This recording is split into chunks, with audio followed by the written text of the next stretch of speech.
It was a great win out in Lubbock Saturday night, and a hard-fought, passionate win, because you look over the last few years at how hard it's been for Big 12 South teams to play at Lubbock. The record other than Texas is 3-12. So it's been just a place that's taken some great teams down. We've lost out there as #1 in the country. We've lost out there as #4 in the country. So I'm really, really proud that our guys have come back now, and we're 4-3 in Lubbock and won 3 out of the last 4.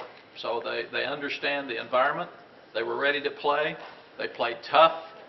We didn't do everything right, but usually out there you're not going to. The only time I can remember us just going out there and lighting it up was in '04 when we scored 51 points, and it was kind of Vince Young's coming out party. And other than that, it's been a tough thing. That was our 13th straight win in the Big 12, which is exciting for us. It was also our 8th straight road win, which is very difficult to do. But I was proud of the guys, and especially the character. Even when we had our adversity, they didn't give up. They hung in there and played really well. We thought time of possession going into the game, looking at previous trips out there, was really important. And once again it was. We had the ball 37 minutes and 44 seconds compared to their 22-16. In the first quarter, we had the ball 12 minutes, so we got off to the fast start. And then the fourth quarter, we had the ball 10 minutes and 54 seconds. So we turned that trend around that had bothered us in the first 2 ball games.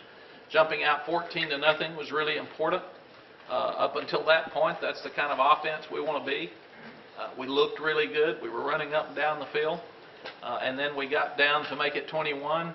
I thought the play call was great. We had a screen pass call that looked like it scored. The ball's tipped and intercepted. And after that, we have another ball that's tipped and intercepted for a touchdown. So we turned the ball over and slowed down our momentum early in the game, and were sporadic after that getting it back. Our special teams played really well. They really helped us with field position. We still aren't scoring as much in special teams as we'd like, so we need to block a kick. We got close, but we roughed the punter this week. Well, we've been close in each week, but we're not getting that done. So as you look at it, our kickoff coverage, we had 2 tackles inside the 20, something that's been a problem here in the past, and we're doing really well with that now. 1 touchback, and the average starting position for Texas Tech was the 21-yard line. Extra point was 3 for 3.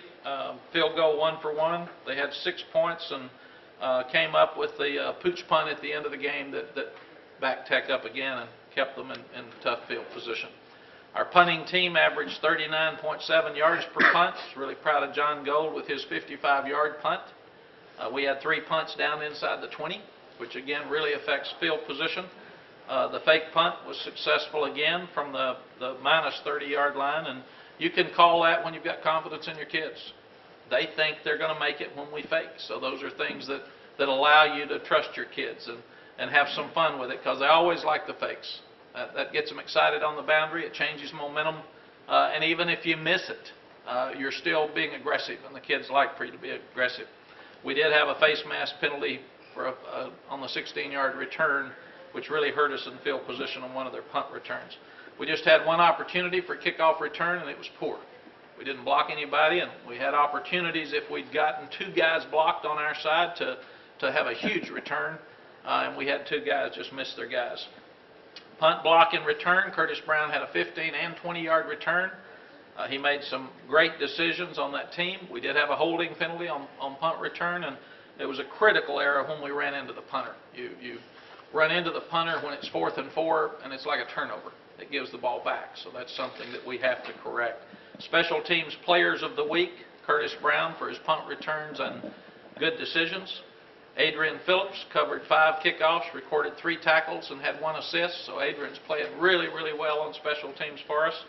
And Alex Zomberg, our snapper, has done a great job with snaps, and he also led the charge on the fake punt. Offensively, we had great time of possession. We had an 80-yard drive with 22 plays. The longest drive we've had since we've been here was 19 plays against Iowa State a number of years ago. So we had the 22 plays that took over 12 minutes. And we had another drive that we took off of the 1-yard line down to the 10-yard line, and that's the one that bounced off Malcolm Williams' hands and had the interception. So we should have gotten points out of both of those long drives. We overcame a lot of adversity throughout the night. There were 3 holding penalties by our offensive line, which we can have. And on 2 of those drives, we overcame holding penalties. We kept Texas Tech in bad field position. We did get very conservative in the fourth quarter when it was evident that Tech was not going to be able to score. So the most important thing for us is to win a game and take care of the football, and we did that. Same with the pooch punt at the end of the game. Instead of trying to kick a 50-yard field goal that could have been blocked, because that was the only way Tech could win, because they were struggling offensively. Offense created 9 explosive plays. We had very, very few penalties. James Kirkendall and Marquise Goodwin both had 15 yards after contact. Fozzie had 33 yards after contact, and Cody had 23 after contact.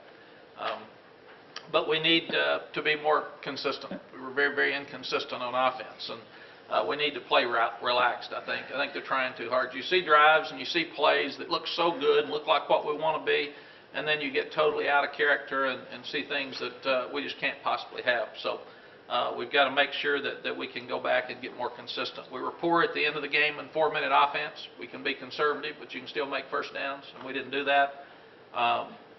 We had 6 drop passes. We gave up 3 sacks. We were 4 for 7 in the red zone because of turnovers, and 6 for 20 on third down. So none of that is good enough to win consistently, and those are all things that we have to improve. The offensive player of the game was James Kirkendall. The offensive lineman of the game was David Snow.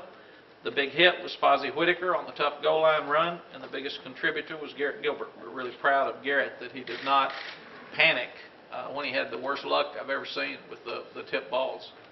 So he is what we think he is, with his composure and his confidence. There was some, but we did need to get more consistent. There was a question about time management before the half. Ed Cunningham called us out, and what we felt was that we wanted the 2 timeouts in our pocket because we wanted to have the young quarterback with 1:31 from the 50-yard line with 2 timeouts, and we wanted to control some of the time that Garrett had instead of letting the clock control it. So we thought we did exactly what we wanted to do. If we had to do it over again, we'd do the same thing, except we'd try to make first downs instead of having 2 bad plays, and it ended up that it didn't matter anyway. DJ Monroe touched the ball 1 time in the game, and he did really well. We're still trying to work out ways to get it to him more, and we need to. He did a good job when he was in there, and he's earning more chances to get the ball, and we've got to have continued explosive plays. Defensively, we gave up 7 points, which was great. You have to stop their pass attempts to less than 3.3 yards per attempt, and we stopped that to 2.9. They had 43 attempts for 90 yards. We forced 3 turnovers and had a 4th down stop, so actually 4 for our defense.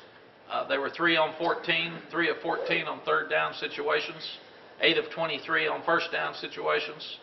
We had 14 hits on the quarterback, 10 3-and-outs, 5 sacks, and we handled sudden change 100%. We only had 3 missed tackles for 33 yards, and I thought our defensive staff did a really good job of rotating the front guys and keeping fresh legs, because we rotated 8 pass rushers up front. And when you dominate time of possession and your offense is on the field so much, your defense doesn't get as tired in that fourth quarter. And usually Tech can move the ball and score in the fourth quarter, and we were more fresh this time. We did give up a 25-yard run, so there was a big play there. Tech did score 1 of 2 in the red zone, so we've got to do better in that area. But we did hold Tech to 144 yards, which is the least they've gained since 1982, which was 134 yards. The entire defense played really well, so our defensive player of the week was the entire defense. We didn't feel like we could separate them. We had to stop their running game, which includes their screens and their bubble passes that hurt us so much last year and 2 years ago. And Blake Gideon had 5 tackles in those areas. So he got our Hard Hat Award again. Has nothing to do with his call again for the targeting, but that's he played really, really well other than that. Ball Hawks, Dravani Johnson, Eddie Jones, Emmanuel Acho, Jackson Jeffcoat, Blake Gideon, and Curtis Brown and Aaron Williams all caused some kind of turnover in the game. For UCLA, last time they were here, it wasn't good for us. It was 66-3. We need the crowd to be pumped. We need them to be excited. They had a big win over Houston this weekend, and they will come in here with a lot of excitement and understanding that they can turn their year around by coming in here and getting after us. And Rick Neuheisel does a great job. The other thing I'd like to touch, there's two things. Feel so sorry for Case Keenum in Houston and the backup quarterback, Cotton Turner. Both of them are out for the year, but Case losing his knee, and he's a Heisman Trophy candidate. He's done a tremendous job out there, so our thoughts and prayers go out with both those young men. But what a tough thing for a young man that's handled everything right. He's been a great example and role model for the state, and he's a tremendous player. Also, the tragedy at West Orange Stark this weekend with Reggie Garrett. He and his family are close friends with Earl Thomas and his family. It's a tragedy to lose anyone, especially of that age, but this was a very unique and special young man that was leading their team, and they lost him during a ball game. So our thoughts and prayers once again go out to that family and that team and Coach Hooks, and that's a very, very tragic thing for young people to have to go through, friends being on the sideline with him and such. So it's a tough thing for all those young families, and we have our thoughts and prayers with Reggie's family, and again, want to wish the best for Case Keenum. Questions? Coach, after looking at the film... Go first, Ed. Thank you, Coach. After looking at the film, what was Tech doing? I know they're very good athletes up front. What were they doing specifically to frustrate the running game so much? I think you'll hear Greg Davis in a minute.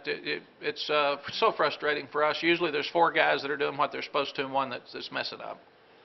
So we're so close, just like the screen. If the ball's not tipped, we probably score. We go up 21-0. We're not having any of these discussions. So we just got to keep getting better.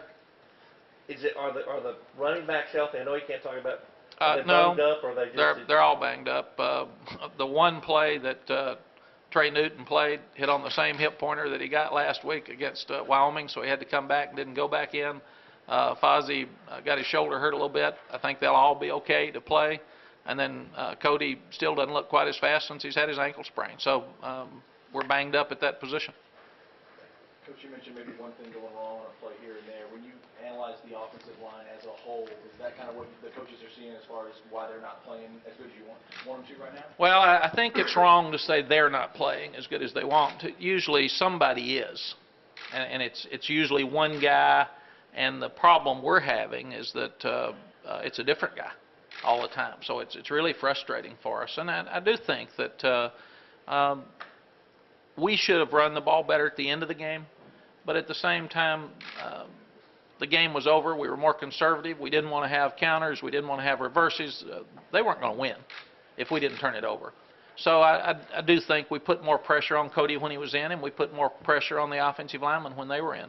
The sacks, one of them we should have thrown away. James Kirkendall should have thrown his ball away on the reverse pass. I mean, there's some things that we can do offensively that are just basic coaching things that we've got to do a better job as an offensive staff doing that will help this team a lot, because it's an inexperienced offense. It's going through some changes, and everybody's on them. So, my Lord, they don't have a chance to even breathe. We scored 34 points for 2 weeks in a row. Everybody's mad. And we scored 24 at Lubbock, which is hard, and everybody's mad. So, I mean, it's not fair for these kids right now. We've all got to keep being positive. We've all got to keep coaching. We've all got to do a better job coaching than we're doing now. But I think our fans need to really pull for our offense. We've been a great offense around here, and we've spoiled everybody pretty much. And this one so far hadn't scored as easily. So we all need to get behind this offense and move.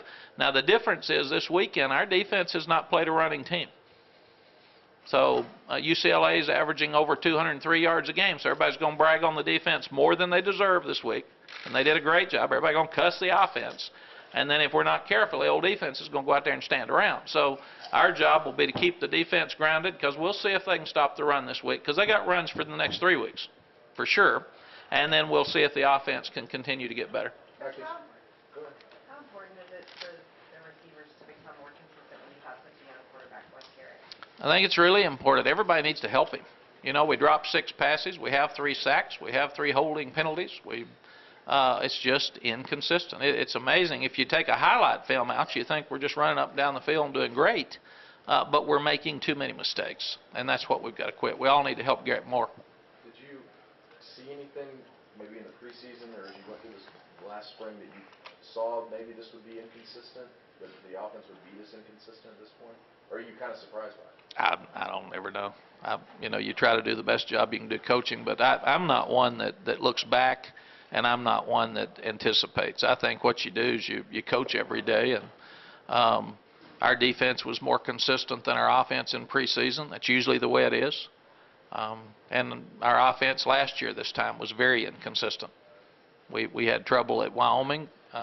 We had a whole lot of trouble against Colorado. Couldn't run it a lick. Still played for the national championship. So we're not ready to push the panic button yet. We just need to get better. And to do that, the kids are trying. That's the thing I liked. If the kids weren't trying Saturday night, weren't ready to play, we'd have probably gotten beat. But I'm proud of the kids. Our coaches need to do a better job. Coaches, the pieces are in place. So is there some comfort that all of these mistakes that are going on are correctable? And yes, you can get better every week? There is absolutely no doubt. We're mad at scoring 30 points a game, and we can fix it. There's a lot of people who like to switch with us and get those 30, but we can fix it. You said after Rice, Mack, you said you got to remind the kids that, the win is the most important thing and everything else. Is that kind of where you are again when you have to balance winning in a tough place but having things to correct? Yes.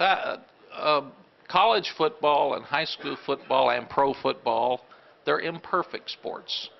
And that's why we love to coach them. We love to critique them. We love to go see what's going to happen, anticipate, and we all have our opinions, and that's what's fun about the game. So, but they're all ugly in most ways. If you beat somebody to death, it's usually because they were awful and they dropped it and gave you some easy scores. But if you have to earn them all, nobody turns it over, and they take care of the ball and do the things they're supposed to do and play hard, everybody's got scholarship players. So it's hard to just blow people out all the time.